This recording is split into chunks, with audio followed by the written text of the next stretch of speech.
Márcio, mas eu sou mais conhecido como Blanca. Faço capoeira Angola, sou um treinel da Escola de Capoeira dos Angoleiros do Sertão. Também integra aqui o Galpão Cultural, né? O Galpão Cultural ele é um espaço que inicialmente foi concebido assim por alguns grupos culturais da cidade, que tinham aí um entendimento e a necessidade de um espaço coletivo para fazer essas ações. Um queria fazer oficina, outro queria fazer um cursinho, o outro simplesmente queria um local para guardar os seus equipamentos, figurino, enfim. E nesse processo todo, surgiu o Galpão em 2006. A Circos ela era uma das participantes, né, desse projeto e é a instituição, a organização da sociedade civil que ainda mantém o espaço oficialmente assim. Ao longo dessa história, esses grupos tiveram outros caminhos. Alguns se desfizeram, outros se reorganizaram, como grupos de teatro mesmo, né, que se reorganizaram em outros formatos, mas está todo mundo meio que por aqui e ainda é grande parceiro do espaço, né?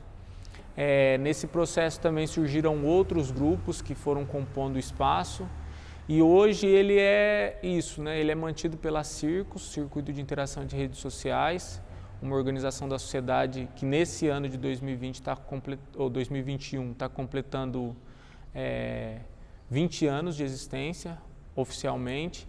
Ela surge como um grupo aí de uma trupe de circo e nessa trupe de circo também vão entrando outras pessoas pensando participação da população durante as políticas públicas, então participando de fóruns, seja de cultura, também muito ligado à questão do meio ambiente, assessorando cooperativa de material reciclado. A sede da Circos é aqui, o escritório da Circos é aqui, né? E nesse processo todo, depois de ter estado num local na Vila Operária, a gente ocupou esse espaço aqui no centro da cidade. É um galpão antigo da rede ferroviária, pertence à União, mas que hoje ele foi cedido, hoje em 2018, né, ele foi cedido pela prefeitura para nosso uso. A gente estava aqui desde 2012, tentamos alguns caminhos de oficialização disso, junto à Superintendência do Patrimônio da União, e isso não foi possível até então, mas que com a prefeitura a gente conseguiu um termo de uma cessão de uso por 10 anos e a gente tem reformulado todo o espaço ao longo desse tempo, assim. O espaço ele estava muito deteriorado, ele cumpriu uma função de barracão mesmo, de algo para se depositar coisas somente e não para receber público. Hoje ele tem aí uma estrutura já bem diferente do que era e a gente tem feito isso. Além da Circos, que é quem mantém o espaço, existem vários grupos que participam desse processo de gestão. Então, você tem a Circos, mas aí da Circos, ela até por pensar num processo democrático de participação, de acontecimento e acordos mesmo de como a gente vai estabelecendo e pactuando as coisas, a gente foi fazendo isso também como um modelo de gestão no galpão. Você tem os fóruns do Galpão Cultural, onde reúne todo mundo que usa o espaço. Você tem alguns uso de aplicativos também que a gente utiliza, tipo o grupo de WhatsApp, para fazer essa ponte, para discutir algumas questões relacionadas ao espaço. E aí é isso, hoje tem vários grupos que participam do espaço do Galpão Cultural, que gerem o espaço do Galpão Cultural também, né? Nos seus dias e horários que você faz uso, você acaba se tornando um responsável por ele também e detendo muito carinho por ele. Bom, no espaço, né, a Circos foi, através desse processo, articulando sempre com grupos ou pessoas interessadas. Então, você tem um produtor cultural, alguém que quer realizar uma festa de underground, trazer bandas para tocar. Então, faz essa articulação com essa equipe da Circos que está à frente disso. A gente pactua isso, como isso vai ser, e o acontecimento acontece, né? Além disso, também tem grupos que promovem oficinas. Então, você tem as oficinas que acontecem no espaço. De repente, vou citar o meu caso, né, que é a coisa da Escola de Capoeira dos Angoleiros do Sertão. A gente tem no espaço a nossa casa, a nossa sede, né? Então, os equipamentos ficam aqui e a gente reúne as pessoas e fazem as aulas do grupo aqui na cidade, aqui no espaço. Tal dia, tal hora. tem aula de yoga, tem oficinas de geração de trabalho e renda organizadas pela Piracis, que é a Associação de Usuários, Familiares e Amigos da Saúde Mental de Assis, que acontece aqui também. Você tem projeções cinematográficas que também acontecem aqui, né? E outras atividades que de repente surgem, né? Por exemplo, há talvez 3 anos atrás, se não me falha a memória, assim, nos anos, você teve um cursinho popular da Uniafro, um grupo de estudantes universitários ligados à Uniafro, que talvez tenham passado inclusive por esses cursinhos, resolveram lançar um cursinho popular aqui no município.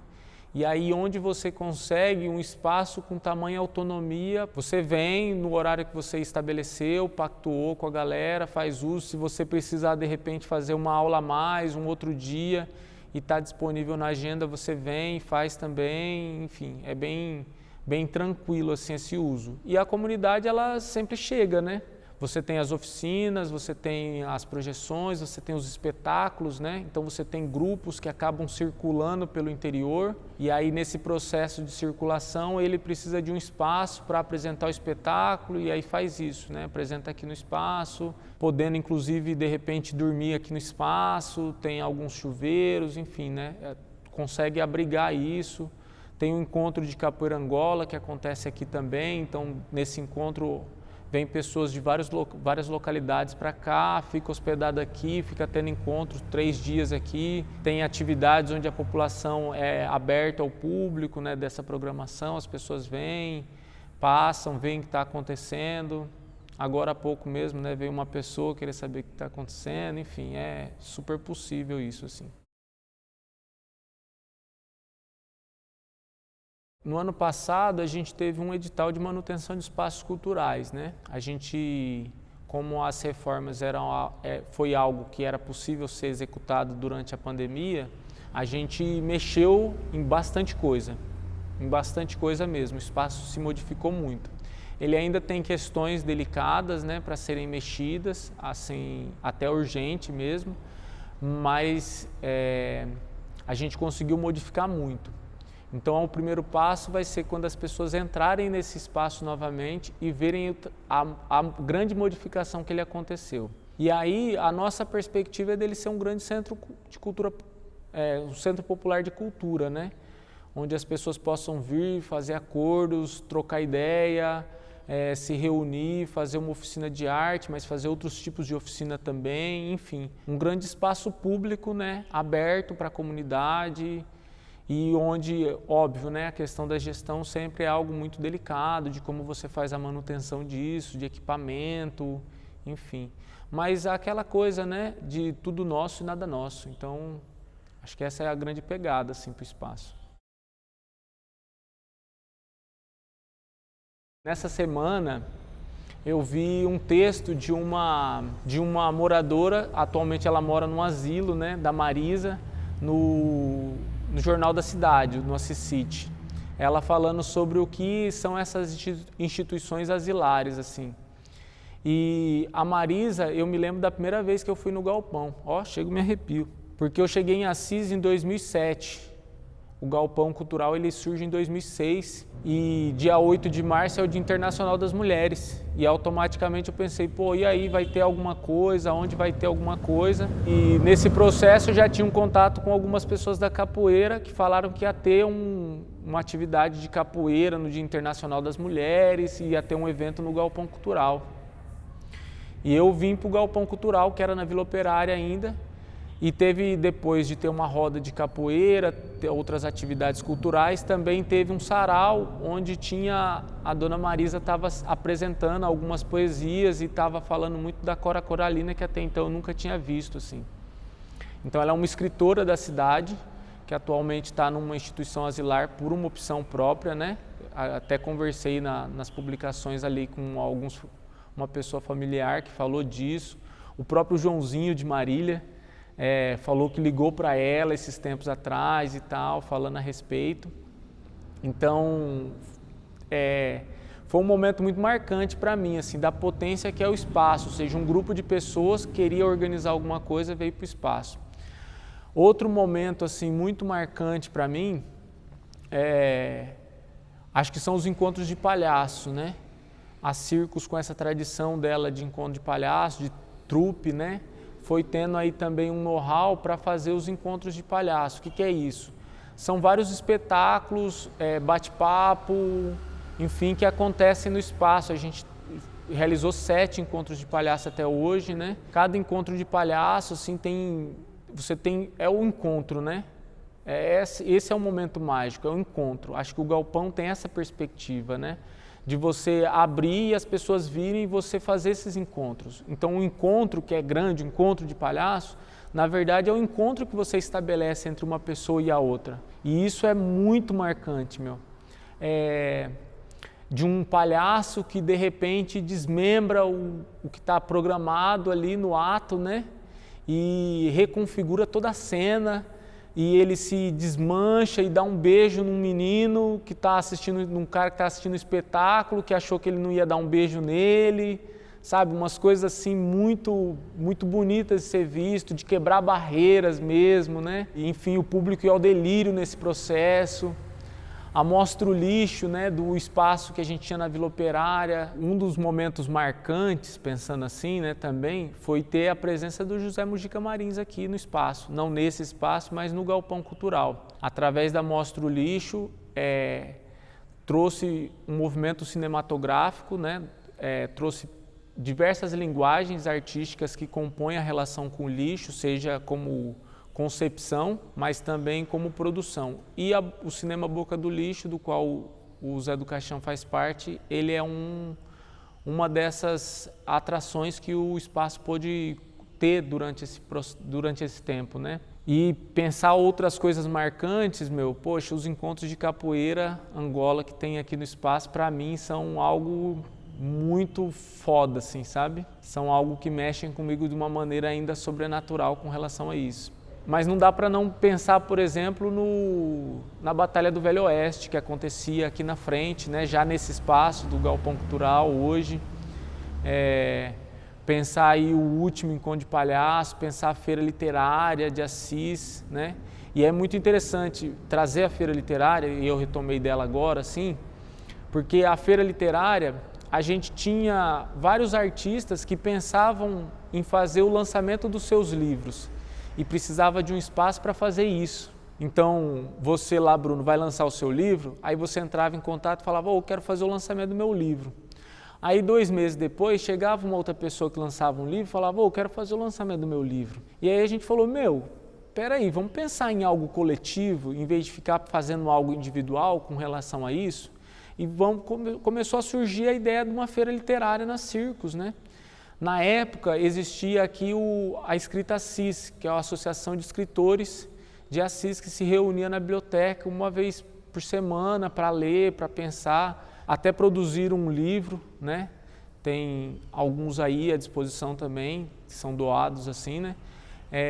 E a galera teve essa pegada, né? Tipo, vamos fazer algo coletivo, que acho que é um pouco da demanda do Galpão, né? Você tem vários grupos ali, voltando para aquela história no começo, que se reúnem porque tem uma demanda. Então você tem vários escritores, escritoras que estão nessa pegada de fazer o lançamento do seu livro. Então vamos fazer um evento grandioso que reúna um público interessado em livro e literatura e faça isso.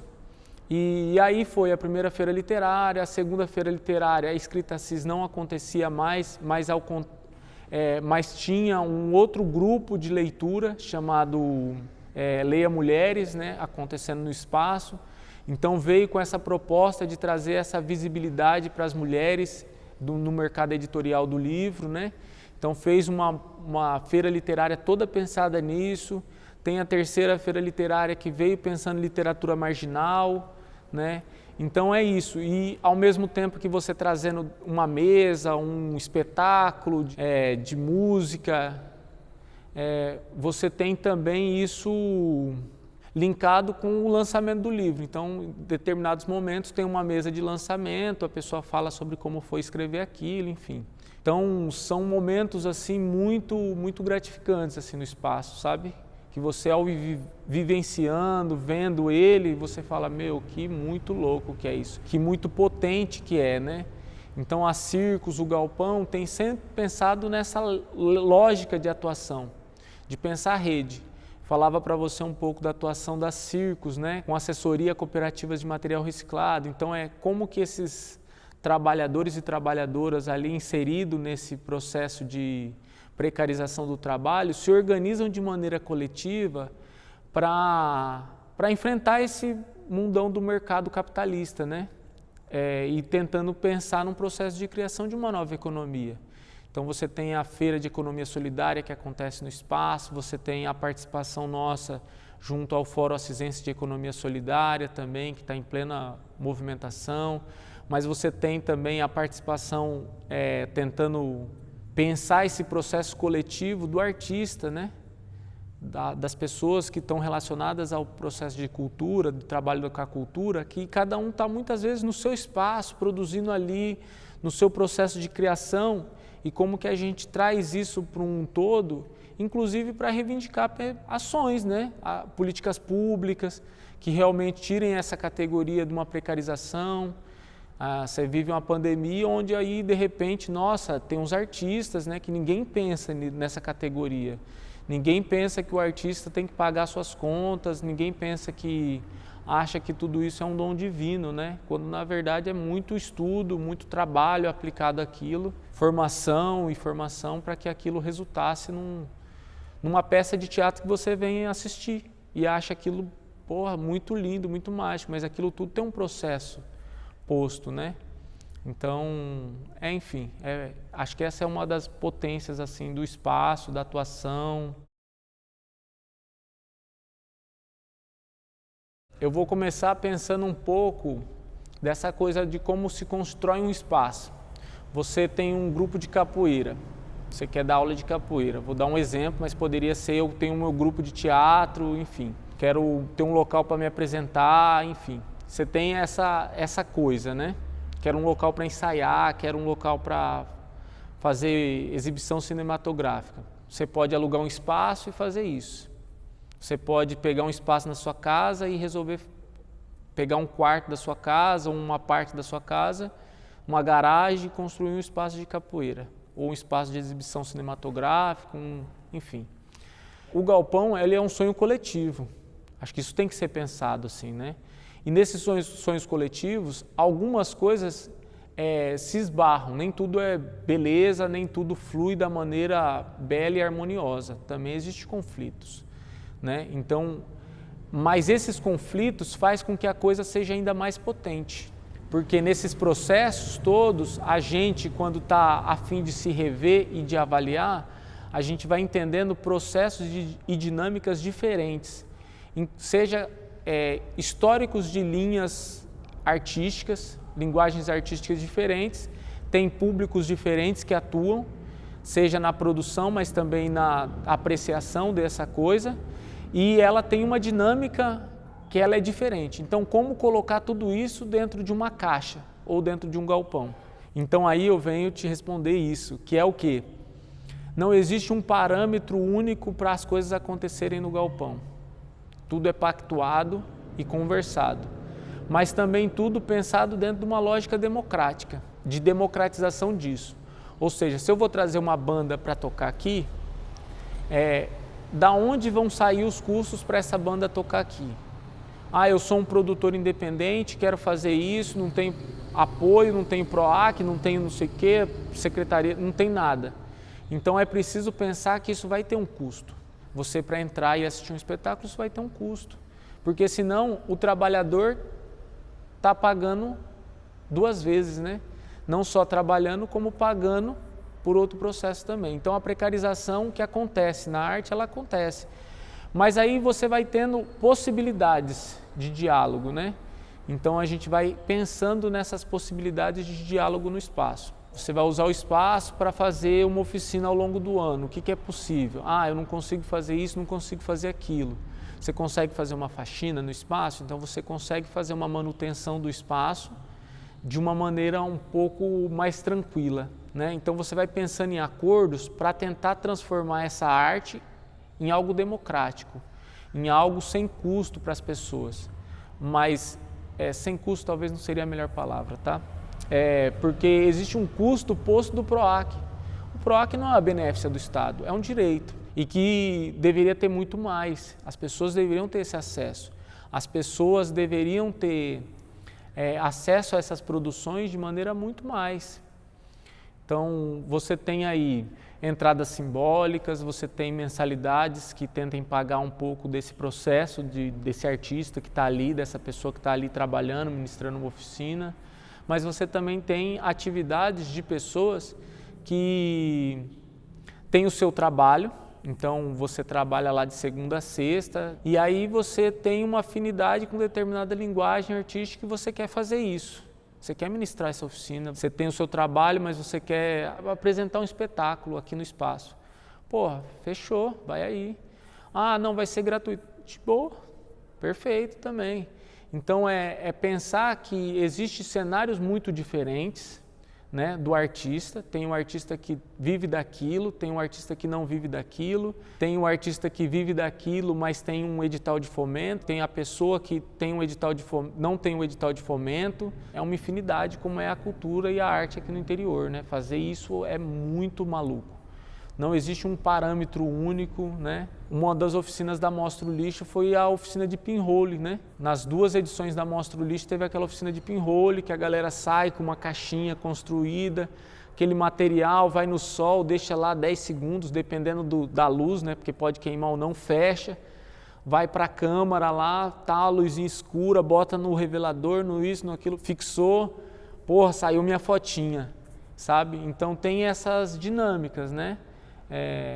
Construídas, que de repente a pessoa fala, vai ter um cachê? Não, não vai ter, pô, nesse momento eu não vou me expor diante de não ter um cachê. E, enfim, são essas as diferenças, né, que a gente vai encontrando aí no mundo da arte e da cultura. Ontem eu estava preenchendo um formulário da escola da minha filha, onde tinha um pouco de conhecer um pouco a família e a criança, né, que faz aula na escola. E aí tinha profissão do pai. Me formei em educação física, mas não me entendo como um professor de educação física, muito menos o termo educador físico, né? Isso é para mim a maior viagem. Eu ministro aulas de capoeira. Nesse processo de ministrar aulas de capoeira, eu também tenho uma proximidade com a ideia da produção cultural. Sou uma das pessoas ligadas a esse processo de produção cultural na Circos, da Mostra o Lixo, do Encontro de Palhaços, do Galpão Cultural. E também por conta da capoeira, eu tenho essa afinidade com a confecção de instrumentos, alguns, né, nem todos. Então eu também, vamos supor assim, sou um luthier, mas é um nome muito chique para pensar um berimbau. Então eu faço berimbau, faço pandeiro, faço bumbo, faço tambor de vários tipos, né? Então você tem aí o que é fazer arte nesse processo. Como é definir o que eu faço para a escola da minha filha, né? Eu vou colocar que eu sou um luthier, vou colocar que eu sou um professor. Eu sou uma pessoa que mexe com arte, né? Então você vai fazendo várias pontes, criando e recriando, né? E tentando se virar nos 30, porque acho que é um pouco isso, né? Você ministra aulas de capoeira em vários locais, eu ministro aula de capoeira em vários locais, assim, e vai tentando se virar diante disso, diante da falta de recurso, né, também, mas também é muito potente, né, isso, porque você vai tendo pontes criadas que de repente você trabalhando com capoeira ou fazendo aula de capoeira, você pensa na produção de um documentário de capoeira. Trazer um pouco da ideia do Bob lá de Marília. Então você tem essas possibilidades, né? Que são pontes muito legais, mas que também, ao mesmo tempo, são muito cansativas. Você trabalha de segunda a segunda, você fica sempre pensando nesse processo de informalidade que existe, né? Então, no meu caso, com a capoeira, você fica pensando, pô, quando eu tiver 60 anos, qual que vai ser a minha vitalidade? Qual que é o meu plano de aposentadoria? Então, a precarização do trabalho, da arte, ela é algo que impacta de maneira muito forte. Talvez quem mora na capital como quem mora no interior. No interior é algo que se sente muito, mas que ao mesmo tempo, por conta desse sertão que a gente vive, ele não é tão seco. ele é muito próspero, né? Então você tem pontes muito bacanas sendo construídas, assim, seja na produção de instrumentos, seja na ministrar aulas, seja na produção de eventos, sabe? Enfim, a gente se vira nos 30. Eu acho que tem uma questão das políticas públicas e algo que fica muito evidente nesse processo da Lei Aldir Blanc, na pandemia, que é a precarização do trabalhador da arte e da cultura. Isso é algo muito evidente e muito forte. Então, de repente, você tem uma pandemia, da onde você vai ter público, da onde você vai ministrar oficina para quem. Então, existe um processo de precarização e que algumas pessoas têm chamado de agora você é um empresário. Né? Essa lógica do empresariado chegando no trabalhador, na trabalhadora. Seja com uma MEI, que agora você tem sua empresa. Tipo, como é isso? Como é que é? É só um jeito de driblar a fiscalização com relação a não pagar determinados tributos e você ter alguns benefícios, né? Que a categoria em si do trabalho necessita. Você cria outros formatos para que isso aconteça, né? Então, você tem aí algo muito forte nesse sentido. E aí eu dizia, tem que diversificar o maior tipo de coisa que você faz. Se você quer ser artista no interior, no sertão, você precisa diversificar o máximo possível do que você faz. Porque se no momento você não consegue ministrar aulas, você fica na sua casa e confecciona instrumento. Ou então é isso, você modifica também seu formato para as aulas online nesse momento, né, igual eu faço também, mas você tem essa outra demanda, você tem essa outra fonte de renda. Agora, se você tem o seu emprego e quer se tornar um artista, massa também, é isso. Só que acho que é esse processo de entender que existem outros tipos de artista, né, que tem outras demandas, que não necessariamente a sua, que é de repente, tudo precisa ser gratuito. Nem tudo precisa ser gratuito, porque não existe fomento. Se você for fazer gratuito daquilo, é aquela pessoa trabalhadora se precarizando de novo. Eu acho que a ideia da rede, ela é algo muito maravilhoso, assim. A gente vive isso no momento de pandemia. Se você não tem uma rede de apoio, você cai no isolamento, você cai na depressão, enfim. Acho que todo mundo vive um pouco dessas angústias, né, da pandemia, do não saber o que vai ser do amanhã, em casa, algumas vezes sem uma ligação, mesmo com todos esses recursos, mas está cada pessoa muito no seu ali. E aí essas redes, ela é algo maravilhoso, Então, assim, a gente diz que o galpão ele é um local de troca de afeto, assim, sabe? Que mesmo nesse momento da pandemia, elas acontecem, talvez não nas mesmas proporções, né? A gente criou aí algumas estruturas online para se fazer, de diálogo. O Fórum do Interior Profundo, né? Ele surge numa brisa quase que dentro do galpão, assim, tipo, vamos fazer, como que os artistas estão lidando na pandemia. A gente chamou um fórum do município aqui também, pensando isso, pensando na aplicação do subsídio da Lei Aldir Blanc, que era para o galpão, que era para os grupos que estavam inseridos no galpão, assim, pensando na aplicação tipo, dar uns toques, vamos trocar uma ideia, como que está sendo, onde a gente está aplicando um recurso e tal. De repente, aqui no município tiveram acho que 94 inscritos no subsídio, assim. Para você ter uma ideia, tinha 25 grupos participando desse fórum do galpão. A maior parte, tinha um monte que eu nem conhecia, nunca vi na vida, assim, tipo, quem é você, né? Virtualmente, ou seja, as pessoas precisando desse apoio, né? Seja para lidar com a burocracia, seja para trocar ideia mesmo, né? Para treinar capoeira, enfim. A gente está vivendo um momento muito sombrio, assim. Não só por conta da pandemia, mas por conta do governo federal, por conta dessas políticas públicas e desse desmantelamento delas.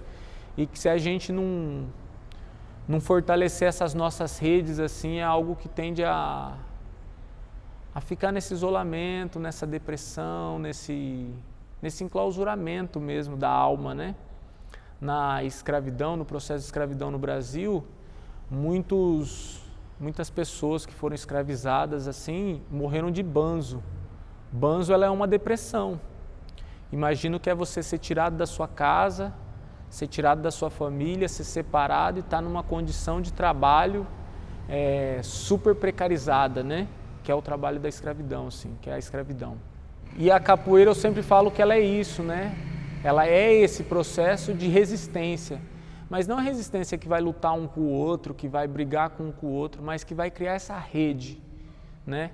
Que vai você se sentir em grupo, que vai você se sentir em família, que vai fazer você se sentir acolhido e acolhida nesses momentos tão difíceis.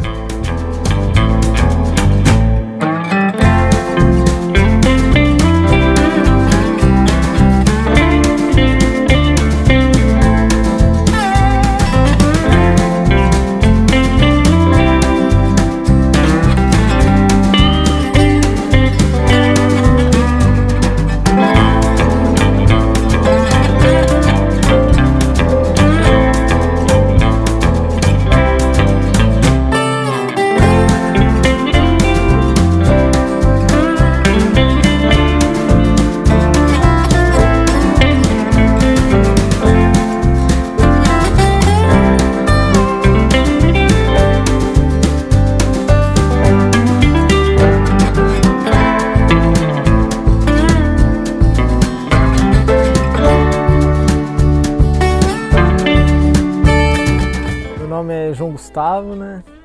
Eu comecei em 2004 tinha uma loja aqui em Marília que trabalhava com esporte de altura e através deles que eu comecei no esporte, por hobby, comecei por hobby.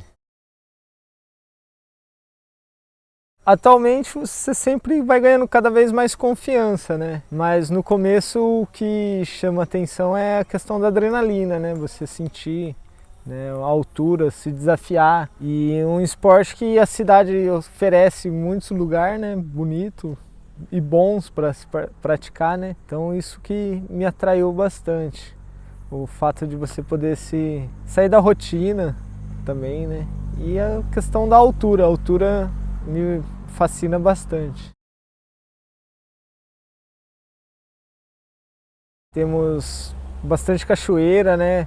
Os vales, como aqui, né? As rochas nos partes secos, né? Então Marília nos proporciona bastante lugares e lugares bons no rapel e tanto no montanhismo, na escalada, no trekking. Marília é uma potência no esporte.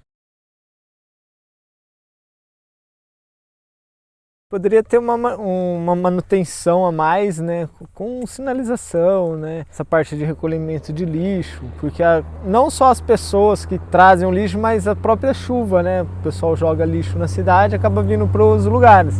Então, às vezes, o que acaba faltando é isso aí, uma manutenção, uma infraestrutura um pouco melhor, com parte de uma lanchonete, poderia ter uma opção a mais, um espaço maior para se estacionar o carro, isso ajudaria bastante. É uma experiência assim, que você vê que você acaba levando uma alegria para terceiros, né? Para as pessoas que acabam vindo, né?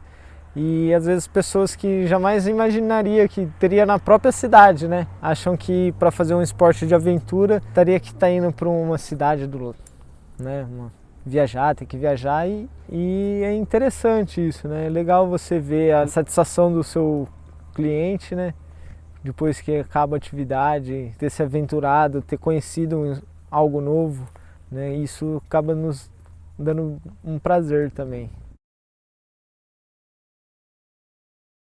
Normalmente eles vêm aqui que é mais baixo, aí começa a ir para a cachoeira, aí de uma cachoeira já quer ir em outra, né? Teve casos já de pessoa que compra até um equipamento individual para estar indo junto, né?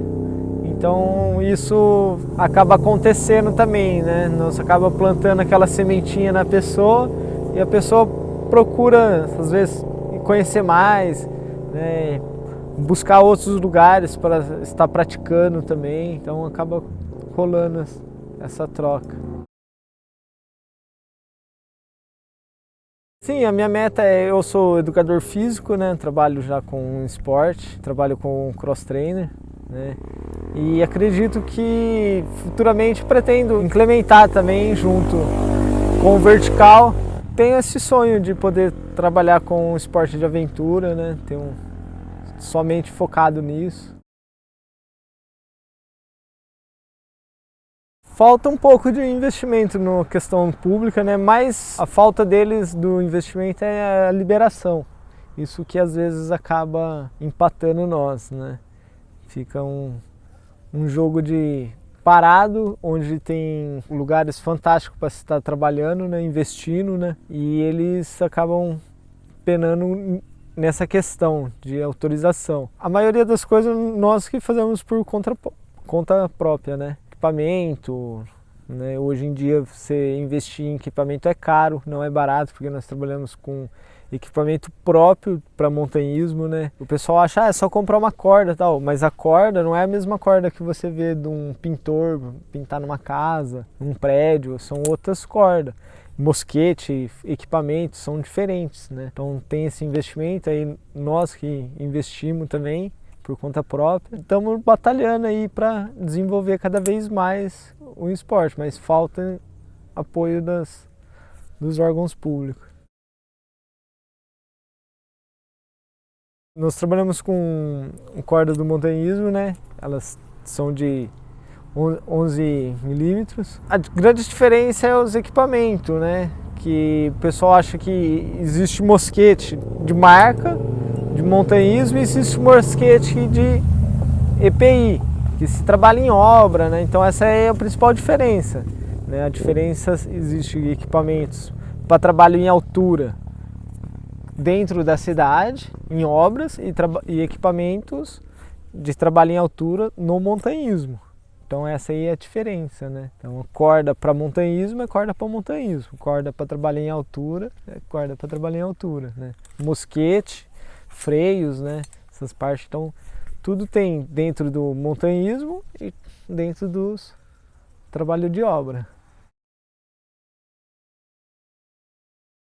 Sim, nós trabalhamos com rapel guiado, né? Então a descida dos clientes nós que controlamos.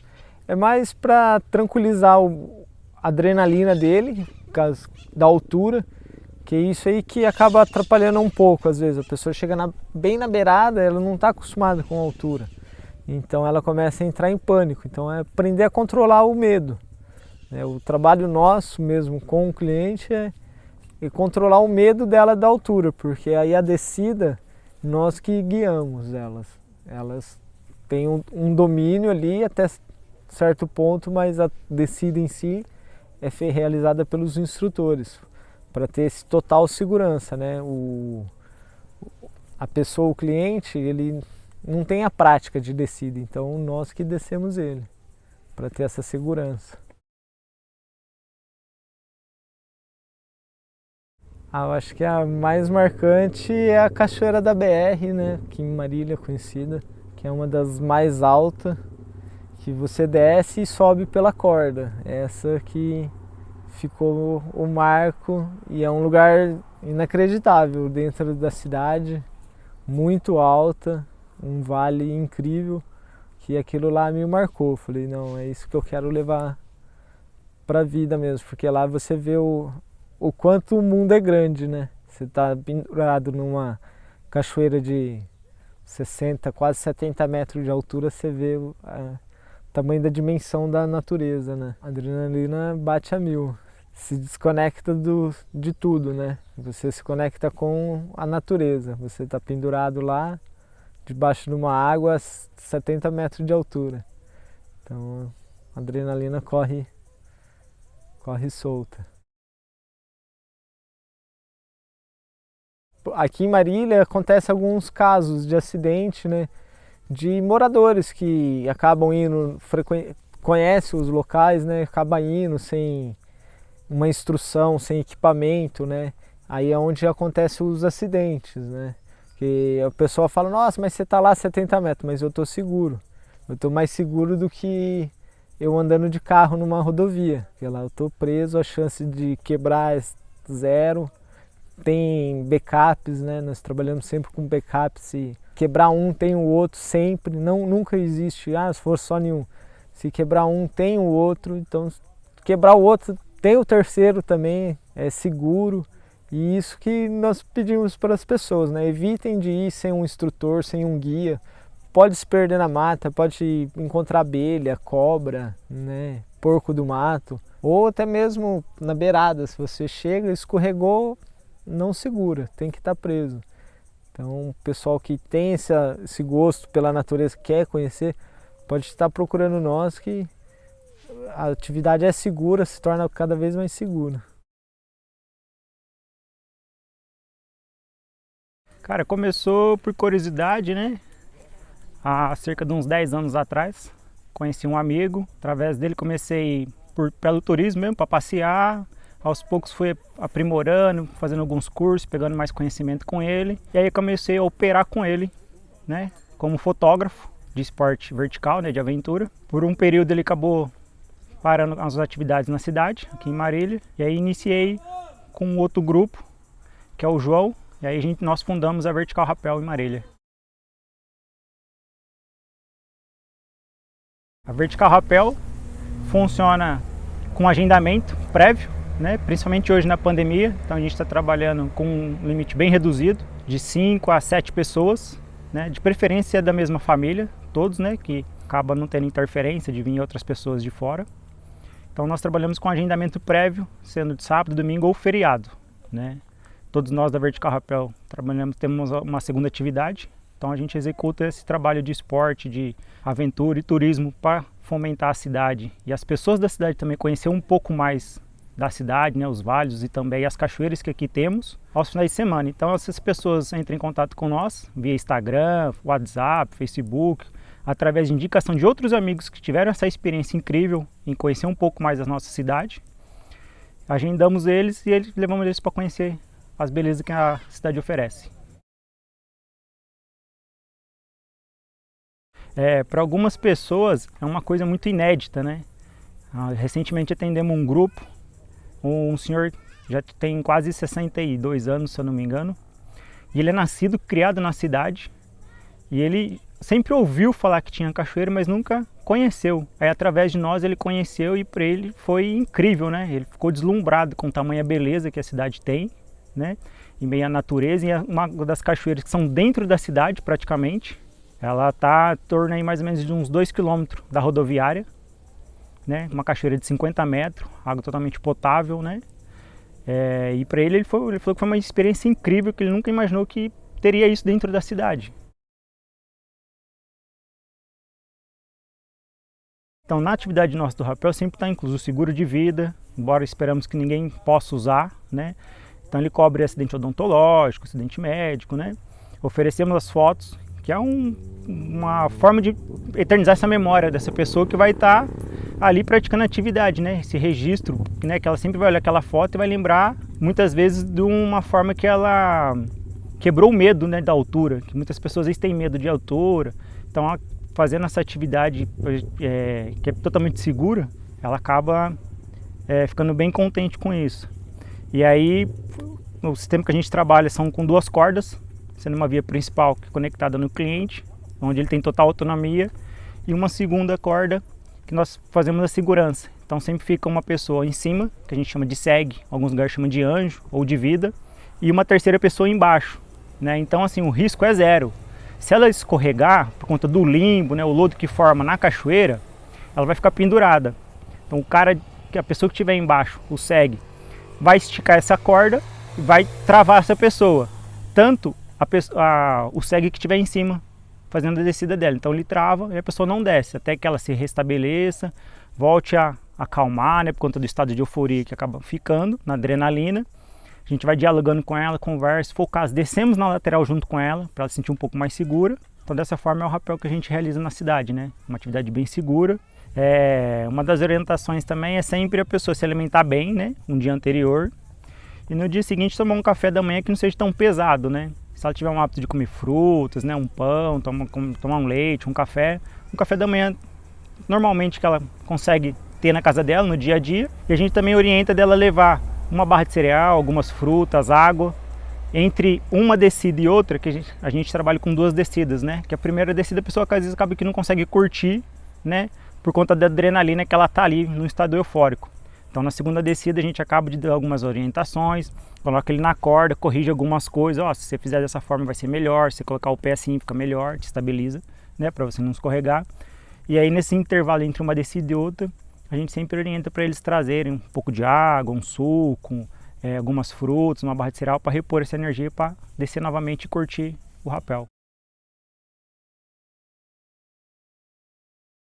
Aqui nós estamos na Serra de Avencas, né, um pico bem famoso por ciclista, a galera do skate que desce aqui de longo de vez em quando, o pessoal da escalada. Né, aqui tem por volta de 20 a 23 metros de altura. É um pico que não estamos muito distante da cidade, né? Ainda estamos numa área urbana. É um ponto que é bem gostoso de ser frequentado para a atividade do rapel, principalmente no inverno, né? Que a gente não pega um sol muito quente. É um local que é de fácil acesso, tem uma escada natural, né? Qualquer pessoa consegue descer e subir aqui, né?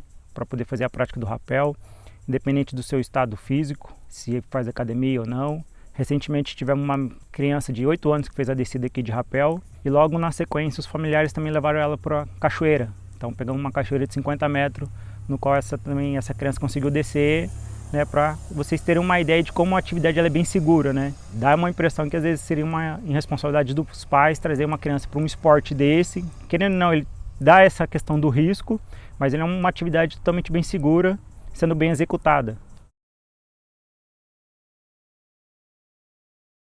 A cadeirinha que nós utilizamos, né, é própria para infantil. É uma cadeirinha que ela passa, né, nossa coluna, né, no peitoral, né, travando o peito e as pernas, né, dessa forma, protegendo o máximo possível para a criança possa fazer a atividade com a maior segurança possível, né.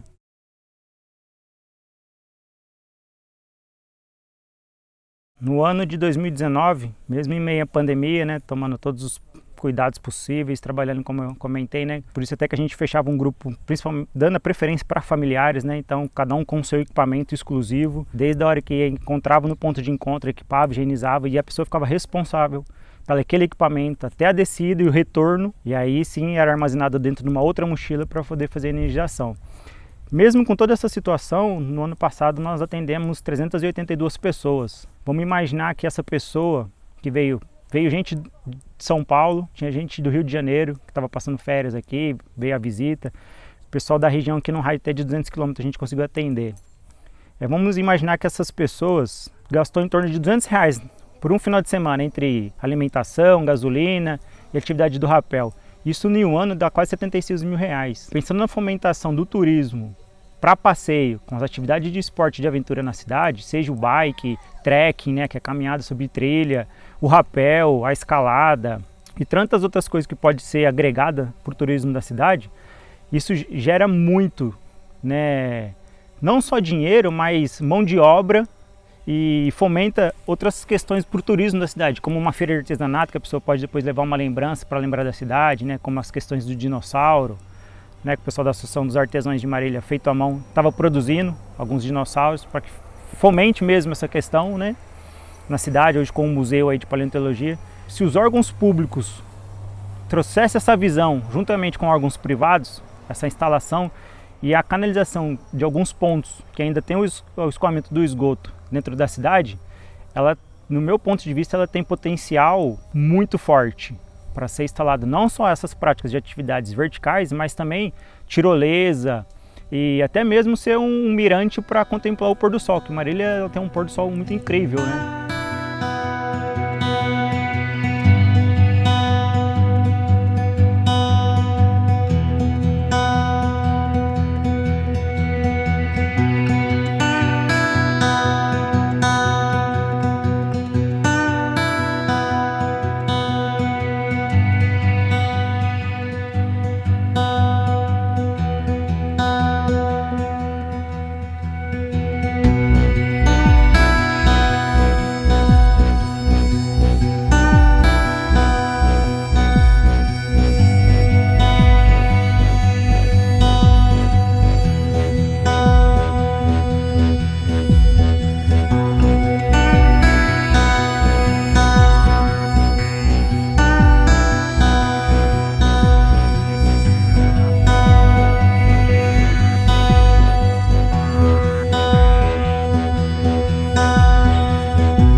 obrigado pelo convite. Espero que de alguma maneira as ideias que a gente vai trocar aqui inspirem outras pessoas a construírem projetos, a não deixarem o seu sonho para trás e que de alguma forma a gente consiga ampliar a quantidade de indivíduos nesse país lutando para transformar ele num lugar melhor para a sociedade como um todo, né?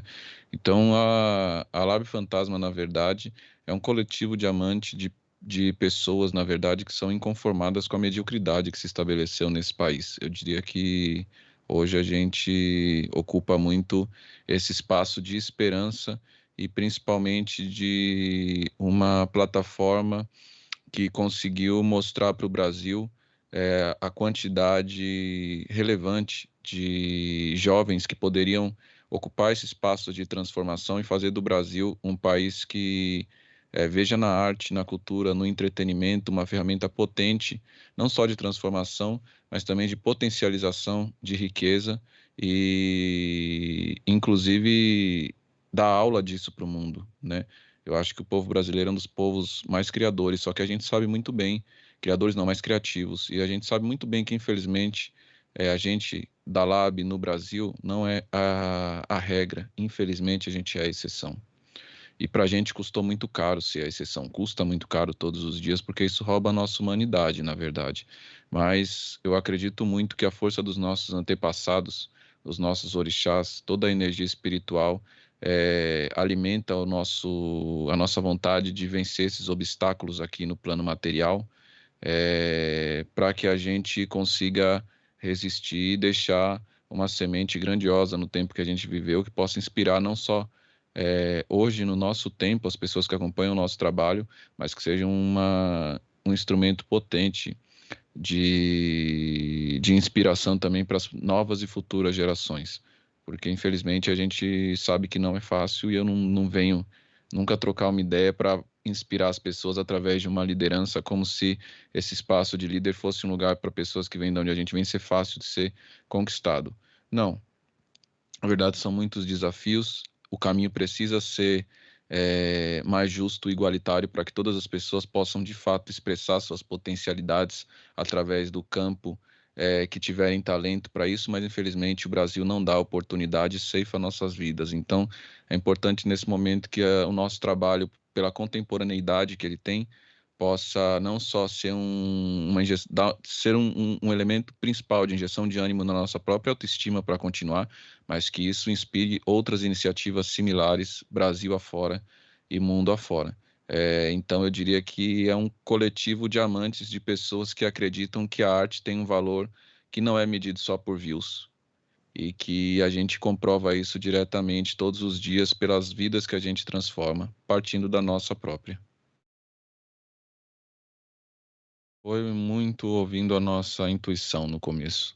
O que a gente deveria fazer para continuar sendo relevante e transformar isso em um modelo de negócio completamente inovador na indústria da música e do empreendedorismo, eu diria. A gente surgiu no momento em que a indústria fonográfica passava por uma transformação dantesca muito grande e nascemos do improvável, como qualquer pessoa que sai da periferia, como qualquer um dos nossos pais ou das nossas mães, que a gente não consegue compreender como que alimenta 6, 10, 15 filhos e uma família inteira com salário mínimo no final do mês, que mal dá para você fazer a compra no supermercado. Você consegue explicar isso olhando por um ponto de vista lógico? Também não consigo, mas isso mostra a resiliência, a sabedoria e a nossa capacidade criativa e de improviso diariamente como tática de sobrevivência. Então, eu diria que para nós também foi através desse processo de compreender o nosso valor, o valor que a gente tem que você não encontra dentro do campo acadêmico, né? A nossa vivência, e compreender que, na verdade, a gente não está sozinho, que a gente tem que caminhar em bloco, em coletivo, em unidade, para realmente conseguir ter força o suficiente para superar os obstáculos e os desafios. Então, eu diria que desde o princípio o Emicida nunca teve um pensamento individualista. Ele sempre foi guiado pelo propósito e pelos valores que minha mãe passava em casa para nós, e eu também. E esses valores nortearam não só a nossa própria vontade de tirar a nossa família da miséria, na verdade, que eu acho que isso foi o principal combustível naquele momento, mas também inspirar outras pessoas através disso. E ao passo que a gente começou a fazer isso, a gente percebeu que era importante também compartilhar esse saber, compartilhar essas experiências com outras trajetórias, com outras carreiras, evidentemente fazendo disso um modelo de negócio viável, rentável, para que a gente pudesse ter perpetuidade, porque senão o nosso sonho poderia virar nossa frustração, né? Então, claro que a gente foi estudar, foi procurar informações, foi buscar referências, não só no Brasil, mas fora também, criar novos modelos de negócio, entender como esses modelos de negócios existentes tinham coisas positivas, mas coisas negativas dentro da indústria da música e criar o nosso próprio caminho. Mas as relações que construímos foram sempre, artisticamente falando, como você deu a referência desses outros artistas, foi muito pautada pela relação de confiança e de enxergar neles talentos o suficiente e comprometimento também, que faria com que a arte deles fosse um elemento fundamental, mas que não o único, que a vontade deles de vencer tivesse conectada com a nossa vontade também de construir um espaço mais respeitoso para a arte que a gente cria dentro do ambiente do Brasil, assim, principalmente dentro do segmento do rap, eu diria. Embora eu, enquanto artista, não seja um MC, eu diria que o rap, principalmente o rap que trouxe os valores que formou a nossa identidade, que formou a nossa geração, que elevou a nossa autoestima, sofria e sofre ainda, guardadas as devidas proporções, mas hoje eu acho que a maioria desses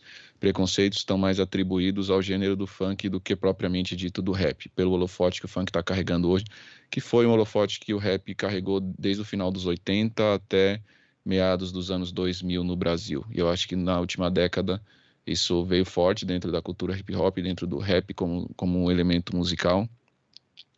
Mas eu diria que a gente, principalmente, e a nossa geração conseguiu quebrar muito desses paradigmas com a forma como a gente conseguiu se impor dentro da indústria fonográfica.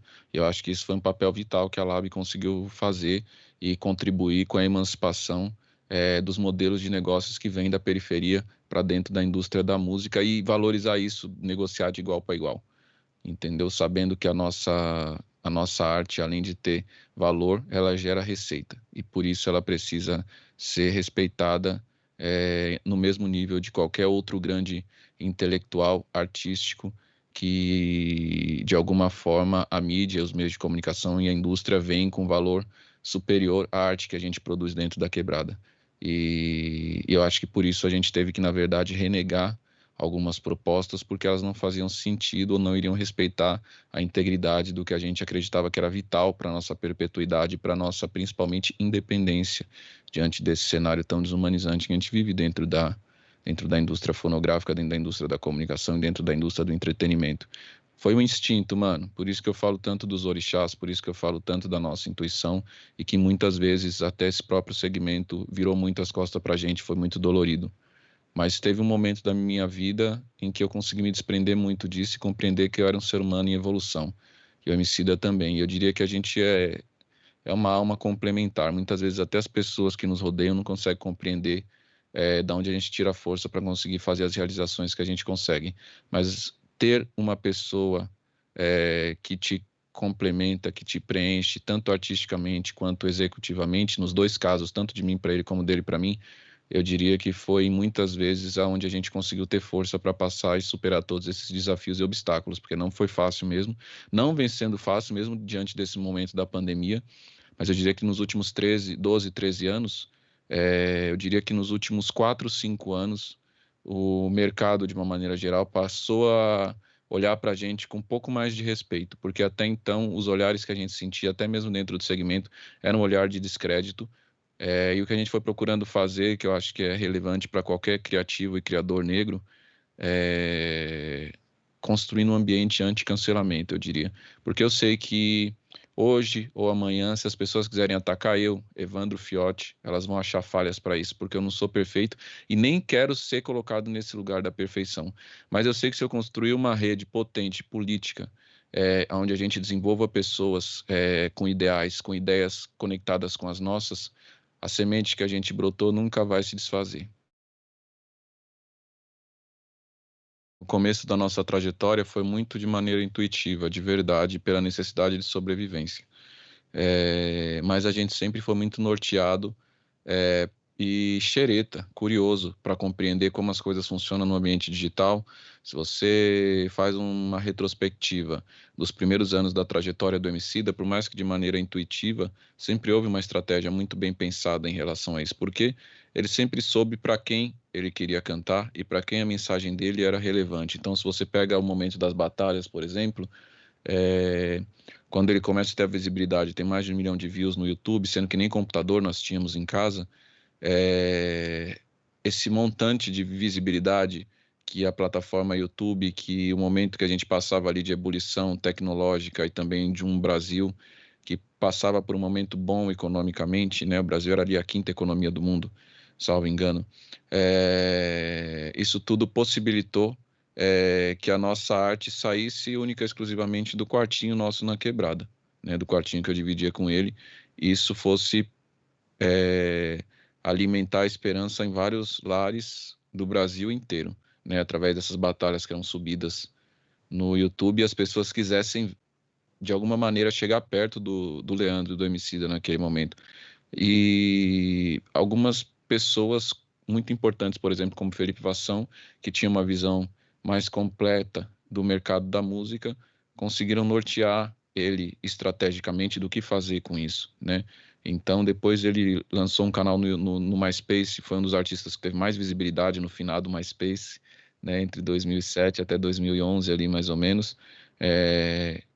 Mas sempre teve essa audácia, esse desejo de se conectar através do coração das pessoas, de mudar a vida das pessoas, de transformar a vida das pessoas. Isso sempre foi o combustível norteador de todas as decisões que a gente precisou tomar. Mudar o comportamento cultural da sociedade brasileira através da cultura hip hop, entendeu? Eu acho que você ciente dos seus valores, que não podem ser perdidos nessa batalha, é a primeira coisa grandiosa que qualquer artista precisa saber. E outra, se você quer fazer uma coisa, faça, entendeu? Por menor que ela possa parecer, se você achar que aquilo está conectado com seus valores, com o que você acredita e com uma semente que você pode deixar no mundo, faça. Então, dando esse exemplo para dizer que muitas vezes as pessoas ficam acreditando que você precisa, e não é que não precise, se tiver é melhor, mas não é o ambiente que a gente vive. Então a gente precisa refletir também os limites impostos a pessoas que vêm do ambiente, do horizonte como a gente. Dentro disso, o que a gente faz com o que a gente tem posto à mesa? Não é ficar esperando um sócio investidor, não é ficar esperando um empresário, entendeu? Se você tem talento, se você tem a sua arte, como que você cria um ambiente com o que você tem para fazer isso ser possível? Quantos youtubers, a gente está vendo agora a Camila de Lucas, por exemplo, dentro do Big Brother, embora eu tenha 1 milhão de críticas ao Big Brother, eu acredito que cada ser humano tem seu caminho. Se eu participaria? Hoje acredito que não. Não acho que ali eu consigo ter a integridade das bandeiras que eu acredito sendo defendidas. Mas vejo a trajetória da Camila de Lucas e me sinto muito representado pela forma autêntica como ela está dentro desse programa, com erros e acertos. Mas veja, ela veio da periferia do Rio de Janeiro, fazendo vídeos de celular dentro do quarto dela, entendeu? Sem ter recurso nenhum para uma grande produção, por exemplo. Através disso, ela fez com que pessoas que vêm do mesmo horizonte que ela passassem a se sentir representadas. Aquilo era a verdade dela. Ela não esperou ter um recurso financeiro grande para fazer isso, ela simplesmente fez. O Emicida não esperou ter um grande investidor, um sócio ou qualquer coisa do gênero por trás. Ele simplesmente fez. Eu simplesmente resolvi sair do McDonald's e acreditar no meu sonho, que era a maneira que eu tinha de voltar para a música. Simplesmente fiz com o que eu tinha às mãos. Foi dolorido? Muito. Faria tudo da mesma maneira hoje do que eu fiz há 11 12 anos atrás? Com certeza não. Da mesma maneira não. Mas eram as oportunidades que estavam postas à mesa e que a gente soube balizar e equalizar dentro do que a gente precisava fazer para conseguir sobreviver de arte nesse país, entendeu? Então, eu acredito que é um pouco sobre isso. Assim. Hoje, a gente tem uma outra estrutura né? Hoje a gente tem uma cadeia muito grande de colaboradores, então as ideias elas são mais pensadas estrategicamente, seguindo insights, seguindo movimentações do mercado, construindo realmente um planejamento estratégico não só por produto, para a empresa, mas por produto.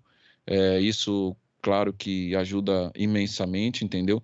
Mas essa não é a realidade que você tem muitas vezes ao começo da sua carreira. Então é importante estudar, se preparar, e preenchendo, na verdade, se preenchendo de informações, adquirindo conhecimento para você conseguir colocar a sua arte, a sua trajetória para frente, porque a primeira pessoa que tem que acreditar e fazer o seu trabalho acontecer é você mesmo. Você vai ser sempre o líder da, do seu sonho, entendeu? E quanto mais pessoas conectadas com o seu propósito você conseguir ter, você vai conseguir levar isso mais adiante. Então, acredito que essas são as principais ferramentas essenciais que qualquer um de nós tem para começar.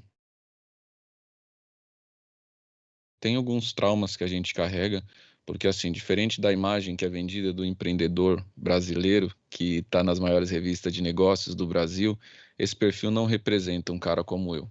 Normalmente você vê ali um homem branco, milionário, entendeu? E cria-se essa imagem de uma pessoa do ambiente de negócio. O nosso é completamente diferente dessa realidade. Eu fui aprender isso depois, na jornada já, caminhando, correndo.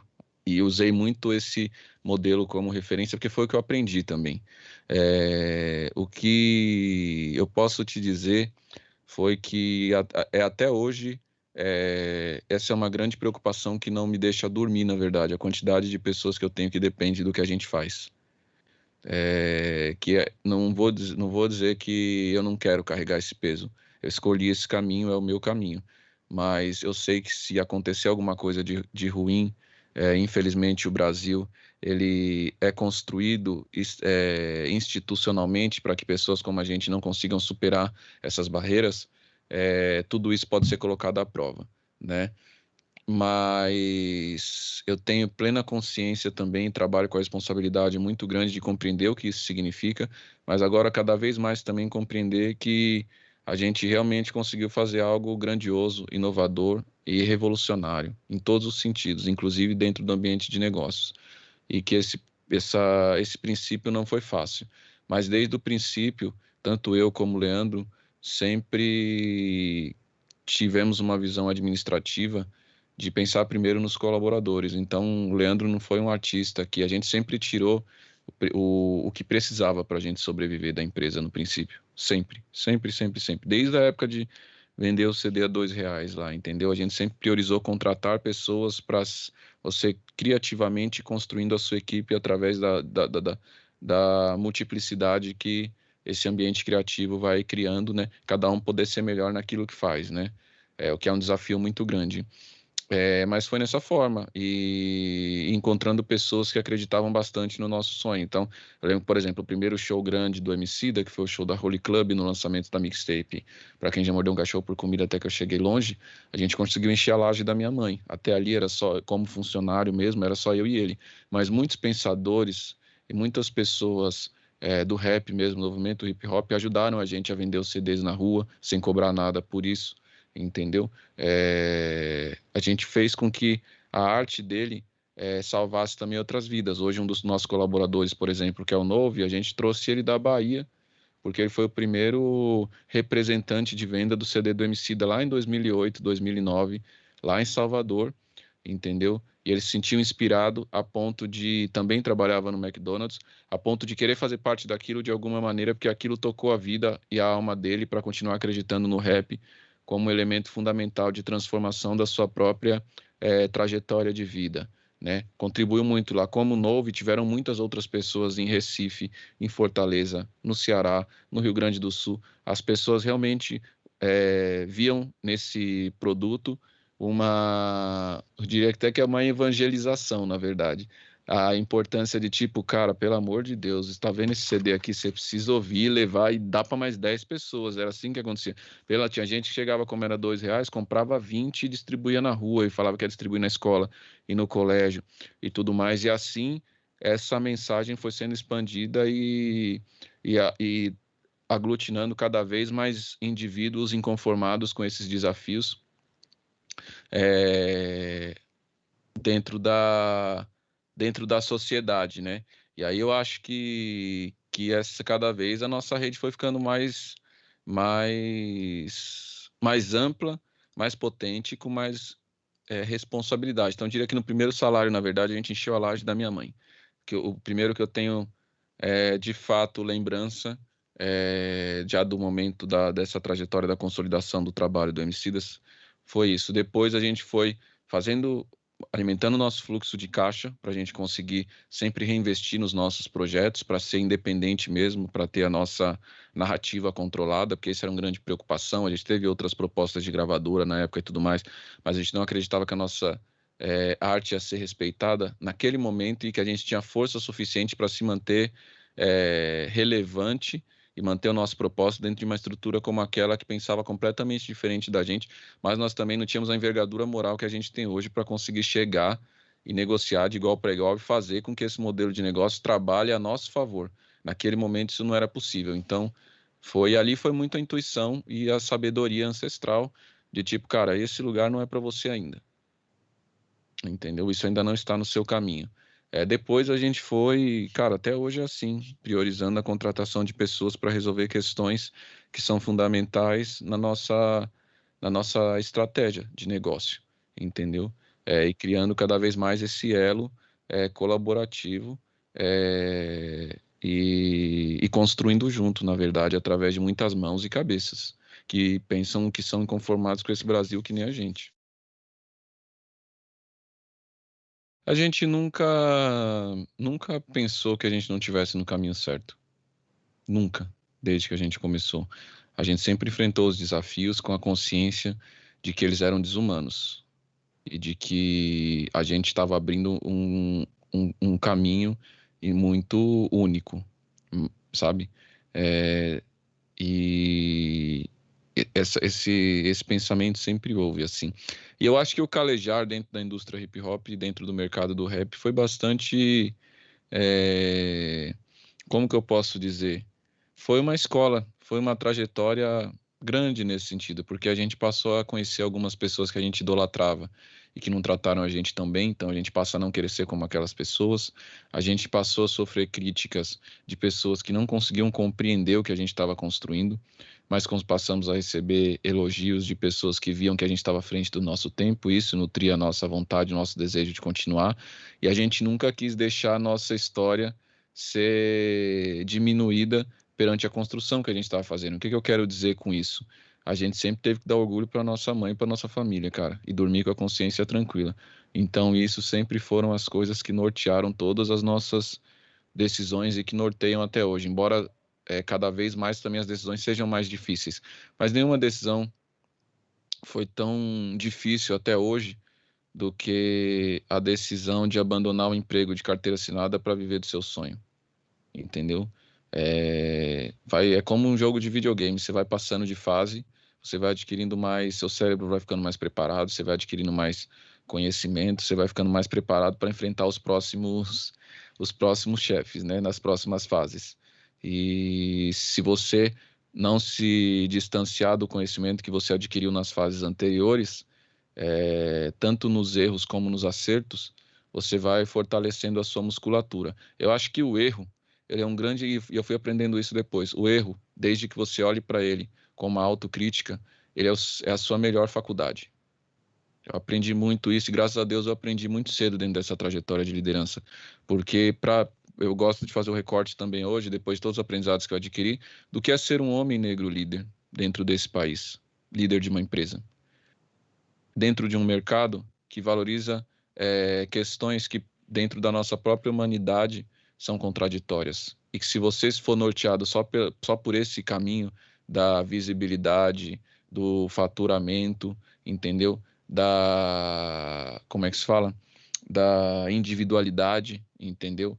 Que é sobre esses valores que a gente é nutrido e ensinado desde cedo, inclusive dentro do ambiente escolar, você vai percebendo que a sua humanidade vai cada vez mais se distanciando do seu ambiente de negócio. Isso passa a fazer mal não só para as pessoas que estão à sua volta, mas para você mesmo enquanto indivíduo. Eu passei a frequentar ambientes de negócios grandes onde eu via pessoas, na sua maioria, na verdade, eu nunca fiz uma reunião até hoje no Brasil com um líder de empresa ou de negócio grande de verdade, que seja negro, entendeu? Que tenha uma trajetória como a nossa, entendeu? E que conseguisse compreender exatamente o ambiente de onde a gente veio. Todas as pessoas batem nas nossas costas dentro desse ambiente e agradecem e falam, vocês são foda.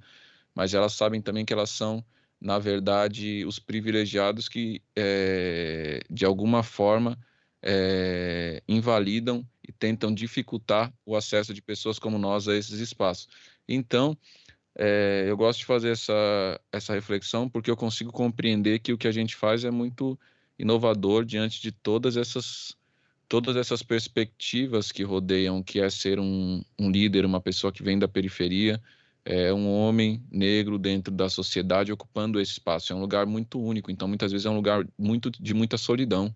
E eu percebo muitos homens negros e mulheres também negras em muitas diferentes posições nesse lugar, com questões bastante profundas e complexas que isso gera, e solitários, né? Então, cada vez mais, eu acredito que dentro desse ambiente também é importante a gente compreender que essa ascensão ela também precisa ser coletiva, né? A gente também precisa construir um outro olhar sobre o que é ser líder, sobre o que é ser referência, entendeu? Eu acho que eu sempre digo que eu não quero que ninguém me veja nem superior, nem inferior ao que eu realmente sou.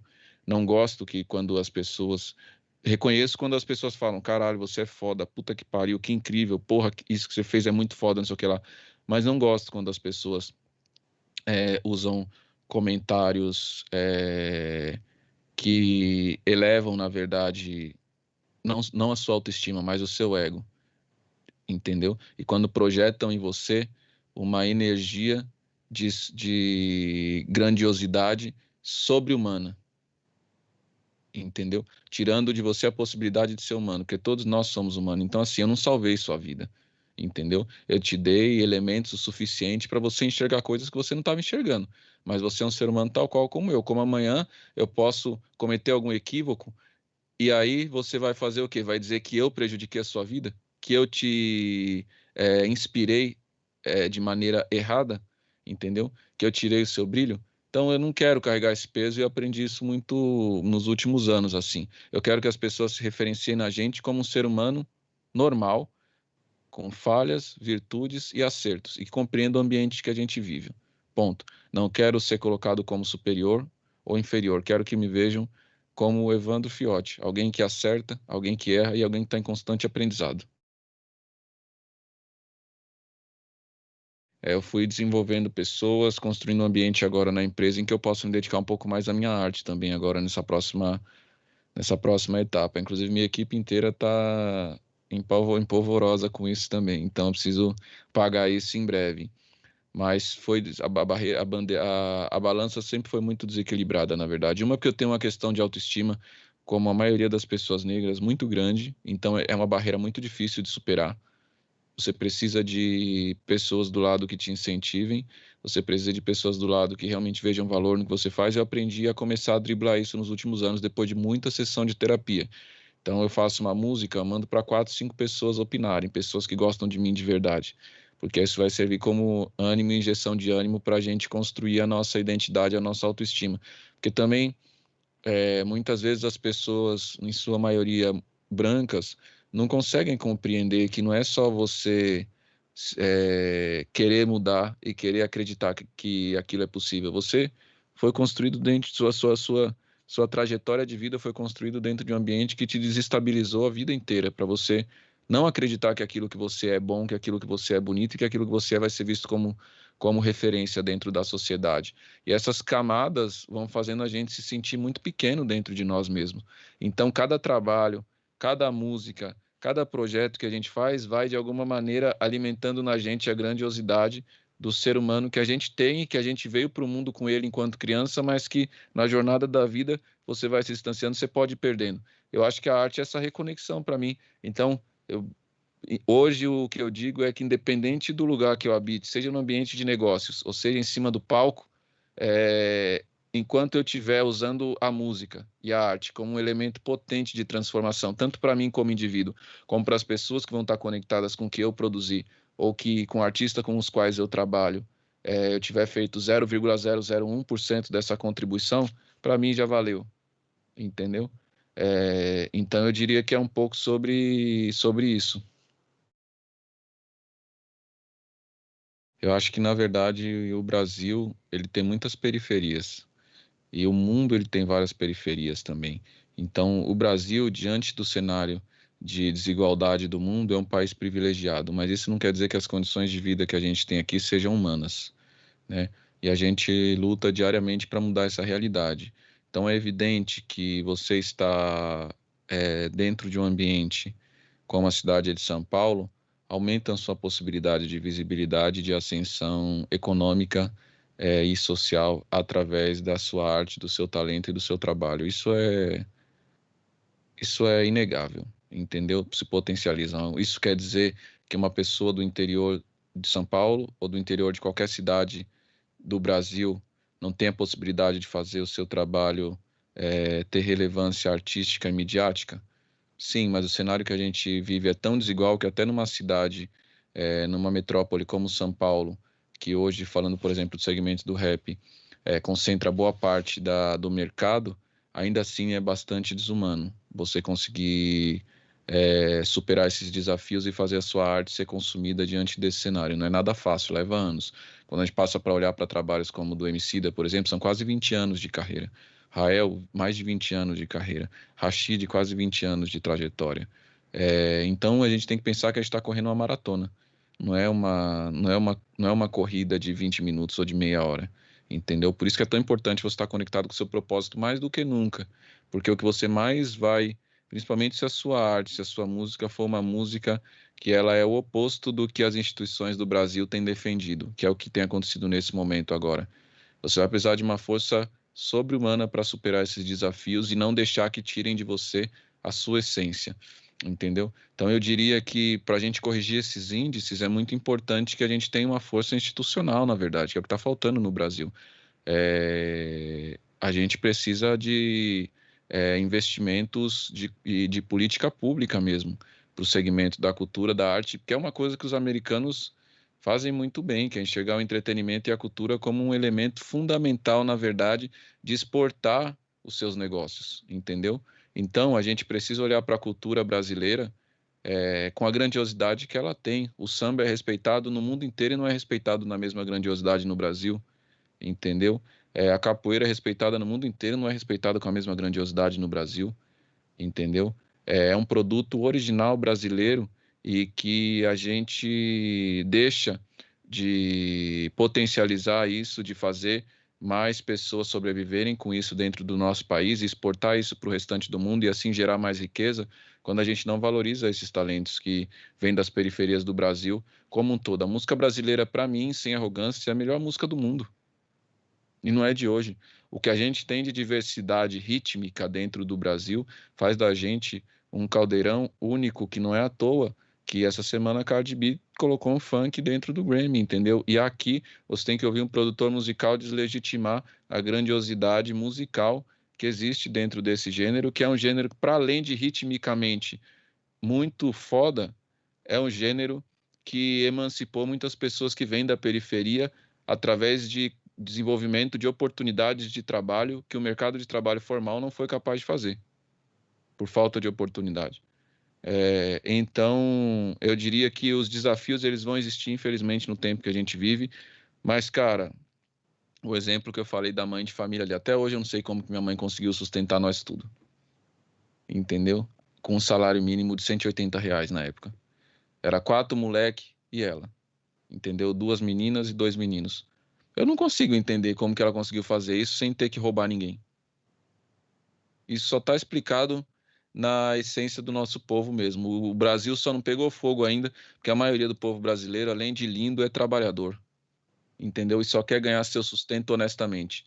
É só por isso que a coisa não está pior do que poderia estar. A maioria das pessoas no dia a dia das pessoas da periferia, principalmente, é completamente diferente da classe média e dos milionários desse país, do bilionário. As pessoas pensam coletivamente e instintivamente, embora no dia a dia esse mesmo distanciamento da nossa humanidade que a gente sofre dentro do mercado que eu te falei, a maioria dessas pessoas também sofre porque elas não se reconhecem como pessoas negras e não reconhecem na sua negritude a potência que elas têm, entendeu? E eu acho que esse é o maior mal do Brasil e é o que a gente procura hoje, através do entretenimento, da nossa contação de história e da cultura, incentivar as pessoas a reconstruírem a sua humanidade, reconstruírem sua autoestima e, através disso, conseguirem focar nos seus propósitos, nas suas construções de vida e, assim, emancipar sua família, seus familiares e, principalmente, deixar uma coisa, realizarem os seus sonhos, né?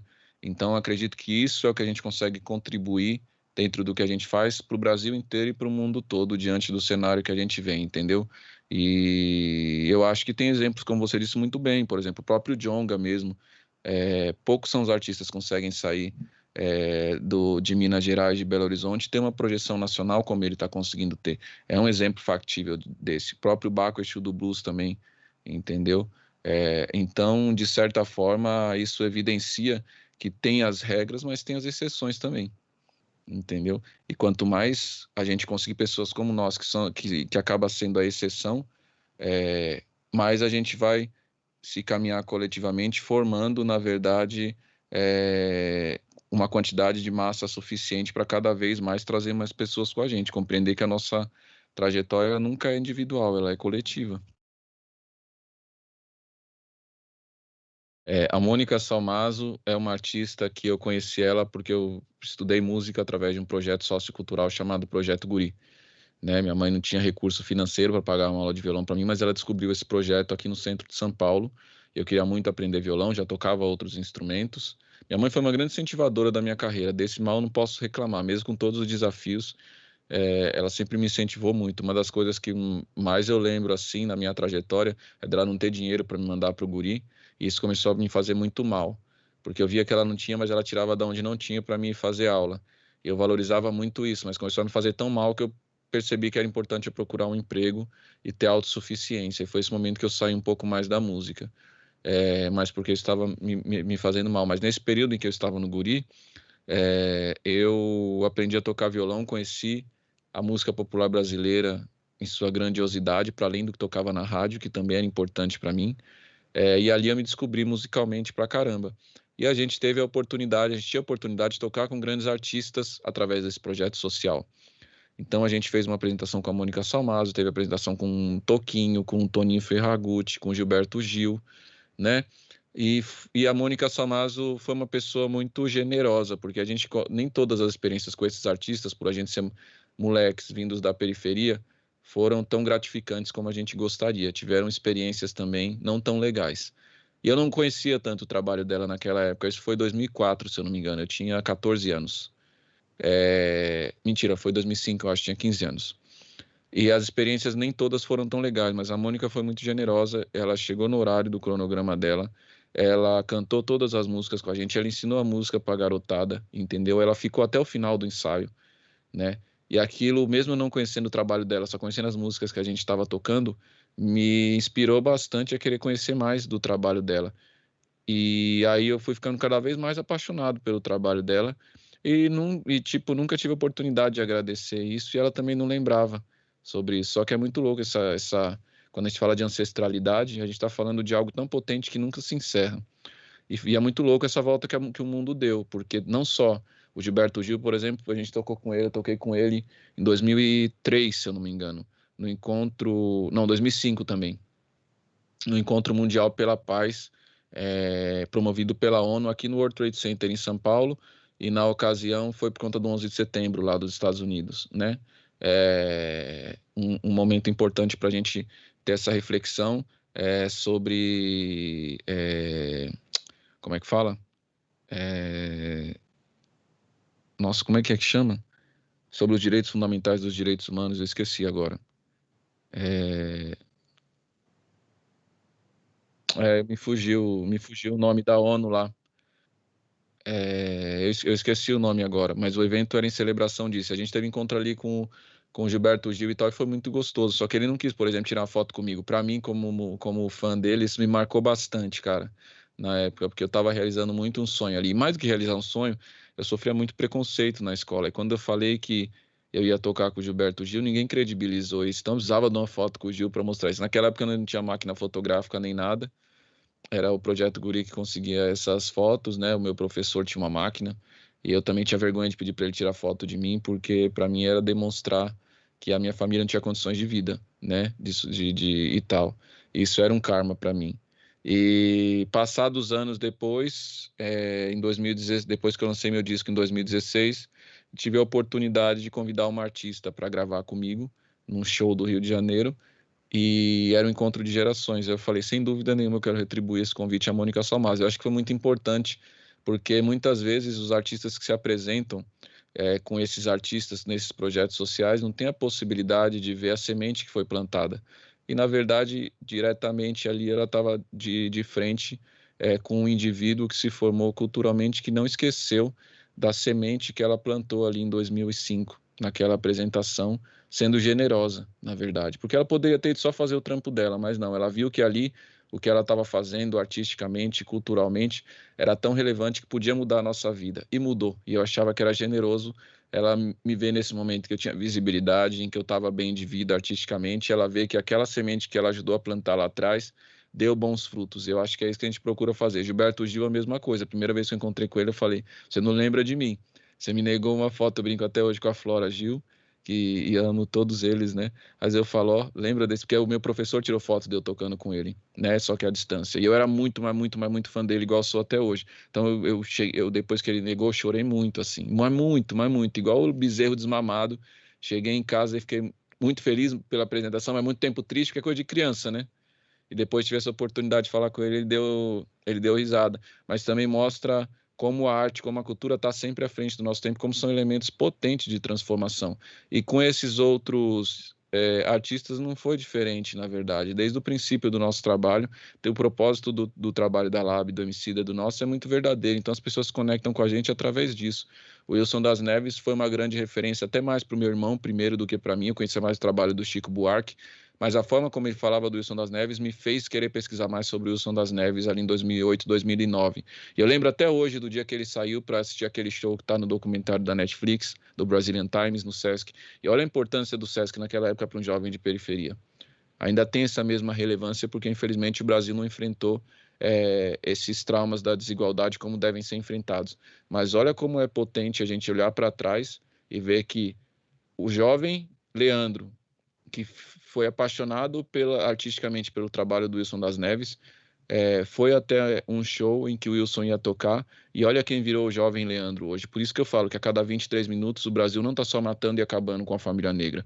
O Brasil está matando seus maiores talentos que vão ajudar o Brasil a sair desse poço grande da desigualdade e ser inovador. Então a gente está matando ali um cientista, um artista, um tecnólogo, um grande político, um grande executivo, uma grande executiva, entendeu? Não é só com as famílias negras que a gente está acabando, embora a dor sofra mais na gente, porque a gente, a maioria dessa população, esteja conectada através disso. O Brasil está matando seus talentos, sua competitividade, entendeu? Por isso que a gente tem outras grandes potências do mundo que acabam conseguindo transformar a sua juventude em jovens que tenham competitividade dentro do mercado de trabalho e que consigam contribuir e gerar riqueza para a sua nação. A diferença está exatamente aí. A desigualdade, a exclusão, o preconceito, na verdade, ele, na verdade, acaba com as nossas vidas e com as vidas das nossas famílias, mas ele faz do país, uma nação atrasada. A comunidade, as pessoas que acabam acompanhando o nosso trabalho, muitas vezes projetam na gente uma possibilidade de realização que nem sempre a gente pode dar. Tem dores que a gente consegue sanar, tem dores que não. Hoje eu lido mais com essa relação bem melhor do que eu já lidei no passado. Se eu falar para você que eu sempre tratei todas as pessoas que se aproximaram da gente da mesma maneira, não, porque eu sou humano. Então tem dias que eu tô feliz, tem dia que eu não tô, e as pessoas nem sempre quando a gente é uma figura pública, tem uma compreensão do que isso significa. Imagina isso agora diante desse cenário, depois desses mais de um ano de pandemia, onde a sociedade coletivamente está mais estressada. É projetado em cima dos artistas uma expectativa de realização que a gente deveria projetar nos nossos representantes políticos, entendeu? A gente acaba ocupando esse espaço de esperança. Nesse momento da sociedade, a gente é responsável por fazer as pessoas não perderem a fé e a crença de que as coisas vão ser melhor, ou seja, não perder a esperança, né? Então a gente está sempre, a arte, os artistas estão sempre mentalmente um tempo à frente do seu tempo, imaginando o mundo que vai ser construído, só que fazendo isso hoje. Eu acredito que de todas, dentro do que a gente consegue fazer, eu acredito que a gente é uma das empresas que mais, não só diretamente ajuda os artistas com os quais a gente trabalha e desenvolve essas carreiras, mas como através dessas carreiras a gente inspira outras pessoas a fazerem o mesmo pelas suas e tenta fazer palestras, workshops, debate como esse que a gente está fazendo aqui agora, que é o que me cabe. Se você me fizesse essa pergunta 3, 4 anos atrás, talvez eu não te respondesse com essa mesma profundidade, mas eu também sei que eu também não vou conseguir resolver todos os problemas do mundo. E para mim, humanamente, é importante eu reconhecer isso. Todas as pessoas negras precisam reconhecer isso, porque é desumanizante e agoniante esse lugar que o racismo e que o preconceito acabam colocando a gente, porque é um sistema de opressão, é uma estrutura de poder e que faz com que, como esses problemas ficam todos na superfície, eles acabam em abundância para a gente dentro da periferia, assim, entendeu? E tirando da gente a nossa capacidade de ser humano, em todas as suas dimensões. E isso é uma coisa que eu tenho tentado me afastar bastante, porque me faz mal psicologicamente. Então, para mim conseguir fazer o bem para as pessoas, primeiro eu tenho que estar bem comigo mesmo. Eu não consigo resolver todos os problemas do Brasil sozinho, porque eu não consigo resolver nem os da minha vida. Então, eu acredito que é importante que a gente consiga ter essa mutualidade e construir um ambiente onde a várias mãos a gente construa um ambiente para a arte melhor no nosso país. Eu acredito que a gente está fazendo isso através da Lab Fantasma TV, que foi uma oportunidade de trazer um projeto para trabalhar, instigar, inspirar novos artistas, criadores, mas também trazer visibilidade para o trabalho deles através desse canal, num lugar completamente escasso como o Brasil. Acredito que a gente faz isso nos trabalhos dos novos artistas. Se você for pegar Mandume, por exemplo, do Emicida, é uma música que trouxe uma camada muito grande de novos artistas do rap brasileiro. Se você for pegar no trabalho do Rael, você vai encontrar a mesma coisa, no trabalho da Drica a mesma coisa, no meu trabalho a mesma coisa. Sempre trabalhando para avançar coletivamente, deixando o máximo possível o nosso ego de lado e compreendendo que é importante a gente avançar, mas também trazer novos nomes juntos para construir uma cena relevante. Pena que nem todo mundo pensa dessa mesma forma, mas dentro do que nos cabe, eu acredito que até quando você puxar pela sua memória lá atrás e você falou que acha a gente uma das maiores empresas e mais relevantes, é porque a gente consegue ter número, estratégia e transformação social. É muito difícil fazer isso no Brasil, as pessoas sabem, entendeu? Então, eu acredito que essas 3 coisas são elementos mais que o suficiente para comprovar que na nossa trajetória a gente não está não está trilhando uma caminhada só através do interesse individual. Claro que tem o interesse individual também. Eu quero ganhar mais dinheiro, eu quero me realizar profissionalmente, eu quero que o meu sonho seja realizado, mas eu consigo compreender que nenhuma pessoa negra dentro dessa estrutura vence sozinha. Nenhuma pessoa que vem do Oriente, o que alimenta o nosso trabalho são as pessoas que estão na periferia. Entendeu? Então a gente está, eu diria, como diz o Krenak, a gente está em guerra, entendeu? E dentro dessa guerra a gente precisa ter uma estratégia. E dentro dessa estratégia que a gente desenvolveu, a paz nunca existiu de fato. É uma falsa sensação para que a gente se mantenha, na verdade, como que eu posso dizer? Acreditando que a gente está num ambiente confortável, num ambiente onde as pessoas se respeitam. Não, as pessoas não se respeitam, entendeu? As pessoas não respeitam a gente e a gente tem que saber que isso acontece, criar uma estratégia para fazer com que a gente consiga fortalecer o nosso povo e avançar cada vez mais.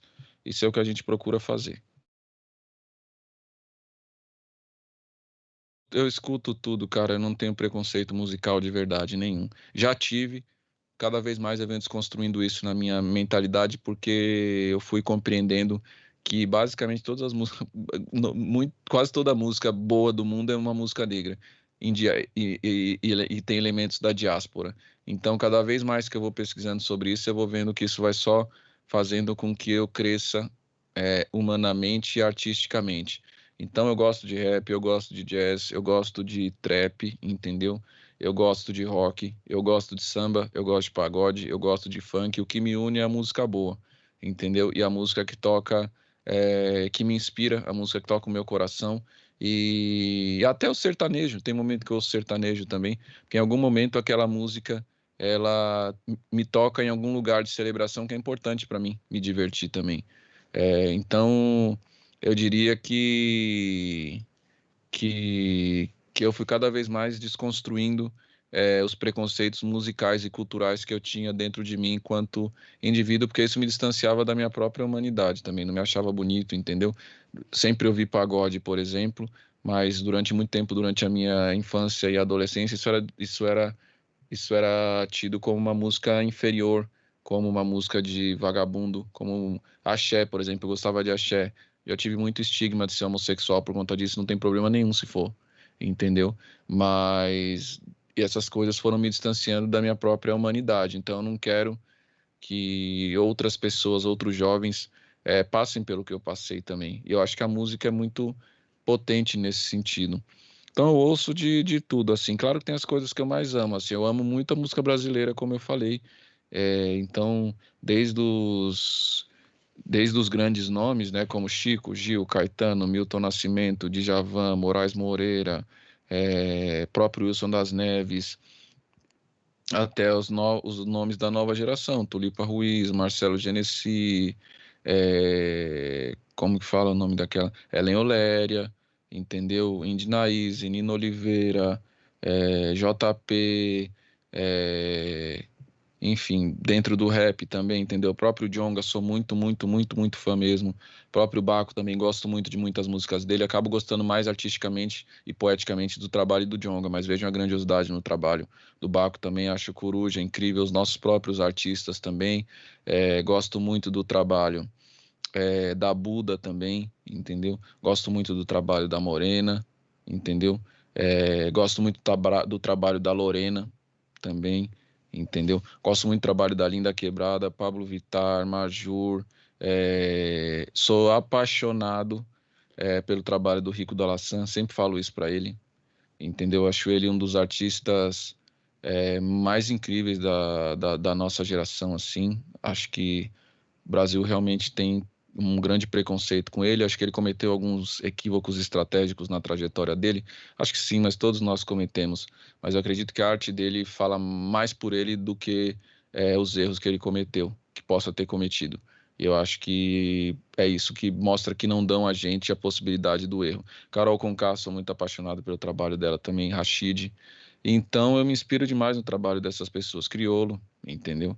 Então, essas pessoas e esses artistas me inspiram demais. A própria Drica também, estou vivendo um trabalho artístico com ela, está me fazendo um bem danado em todos os sentidos nesse momento que a gente está vivendo. Eu tenho um orgulho porque eu cresço trabalhando com ela. Interessa bastante, sim, mas é um passo de cada vez, né? A gente tem muitos desafios, então a gente tem uma equipe pequena. O ano passado era um ano que a gente expandiu demais os nossos negócios dentro do nosso planejamento estratégico. Era o ano de inovação e a gente teve essa questão da pandemia. Não deixamos de inovar, mas tivemos que repensar todos os nossos passos. Então vem muito vinil por aí esse ano. Inclusive fiz reunião semana passada com a Marcela, nossa head de marketing, com a Raíssa, nossa head de produção, com o Cabé, com toda a nossa equipe aqui. E uma das coisas que mais tem me motivado, foi umas coisas que me deixaram triste nos últimos anos, é que eu acho que eu escolhi algumas pessoas erradas para minha equipe, o que é normal, e que me desmotivaram a querer construir uma companhia, uma empresa um pouco maior. Mas nos últimos tempos a gente acertou muito a mão em todos os talentos que a gente contratou, e diante desse cenário tão desafiador do Brasil, eu tô maluco para criar oportunidade de emprego. Quanto mais pessoas como os talentos que eu tenho hoje dentro da Lab eu conseguir trazer para a indústria da música, mais feliz eu estarei, e sei que daqui a pouco essas pessoas vão me ajudar a lançar meus discos também, porque pessoas que compreendem a nossa arte na indústria fonográfica e na indústria do entretenimento e da música são muito poucas. Eu acho que a gente retém talentos pelo propósito. E eu acredito que é o que a gente tem procurado fazer, inspirar as pessoas também através da geração de emprego, trazendo elas para trabalhar num ambiente que respeite, não um ambiente fantasioso. Todo mundo aqui tem que comprovar e trabalhar através de metas, objetivos e se desenvolver através disso, compreender o que significa isso, que é trabalho sim, entendeu? Mas que entreguem o seu talento, a sua criatividade em prol de algo que vai construir algo grandioso para a sociedade. Essa tem sido a minha maior motivação nos últimos tempos. Espero que isso possa inspirar todas as pessoas aí que assistirem esse conteúdo, principalmente as pessoas do interior, que são o foco de vocês e que eu acho que precisa nesse momento tão desafiador que a gente está vivendo, porque é isso. A depender do lugar que você nasce, muitas vezes o seu sonho está limitado a um teto, entendeu? A realização do seu sonho nunca tem teto, mas a realização dele depende de oportunidades que façam com que ele consiga se realizar, se materializar. E eu acho que realmente as pessoas do interior têm desafios maiores do que os nossos aqui na capital de São Paulo e até de muitas vezes das pessoas que vêm da periferia, mas acho que tem muitos atributos também, muitas qualidades, virtudes, conhecimentos que também são diferenciais no mercado. Eu acho que isso deve ser valorizado. Infelizmente não é valorizado dentro do mercado corporativo, mas nós estamos aqui na Lab para mostrar que isso tem valor, entendeu? Então se inspirem através da nossa trajetória e construam a de vocês, e se a gente puder contribuir, estaremos à disposição.